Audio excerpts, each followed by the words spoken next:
Story tonight, the impact of a decision last night about bars and restaurants with COVID-19 cases spiking and the holidays just ahead. We brought it to you as breaking news 24 hours ago when Knox County's Board of Health said yes to tighter restrictions. Knox County has been under a range of restrictions for months, as you know, including a bar curfew, and yet we've still seen crowds at times in some of the places where people would socialize even before the pandemic. And we've heard from the police chief that there are businesses out there that just have not gone along with the curfew. Even as last night's debate was happening virtually, people concerned about the moves were gathered in person outside the health department demonstrating because they worried for their freedom and their livelihoods. One Knox County restaurant owner was able to take his concerns into the board's online meeting. Reporter Austin Martin talked with him today. So Austin, does he feel heard? Yeah, Randy Burleson is the guy you're talking about. He owns 20 Aubrey's restaurants across East Tennessee, and he thinks the board's decision to meet halfway on those restrictions is the right one. I also talked to his staff today, and they agree.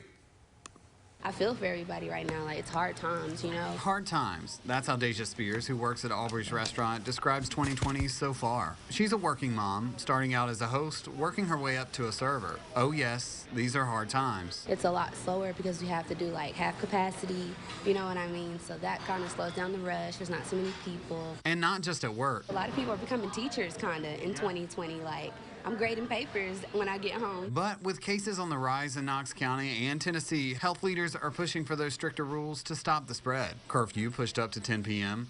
Capacity sticks at about half. Knox County Board of Health learned just how hard these times are from local restaurant owner Randy Burleson. He is fighting to keep his doors open to keep his employees safe. We encourage our employees to stay in the bubble of their friendships here at Aubrey's, and we can't control their lives, but at the same time trying to keep them at work, staying busy, able to make some money and pay their bills. And you know, if the 9 o'clock closure would have happened, our individuals would have been out earlier. They would have been on the streets earlier, going to find friends, probably, you know, gathering with other individuals. So, you know, I think it was a win-win last night. And so far, that theory's working. Burleson says out of 1,300 employees, he's had less than 5 cases within his staff. Yes, we are a place where people have come to have a meal together, and usually it's families in small pods. Small family groups that are here in our restaurants. Our people are interacting with our guests every time we have an experience at a table, and our people are not getting sick from our guests that we know of. As for Spears, she says she wants to keep working, but wants everyone to think safety first. We got to fix it so if everybody could just wear your mask and sanitize. You know, we don't want to do it, but it's real, you know, so if we can make it better, why not? Doing what we have to in the hard times to make it to the good times. And Spears really wants people to know to stay safe because 2020 has taught that teaching isn't her thing. All right, Austin, thank you so much. Everyone, let's take a moment now to look specifically at what is in these rules.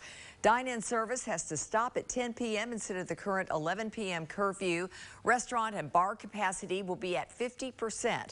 Also, there is an 8-person per table limit if they're not from the same household. This goes into effect tomorrow, and it runs for 28 days, but it could be renewed. That was a unanimous 9-0 vote. One of those yes votes was from Knox County Mayor Glenn Jacobs. This afternoon, he sent us a statement saying he's happy the board was able to strike a compromise and, quote, glad the Board of Health was open-minded about all the work that restaurant owners are doing to keep their customers and employees safe.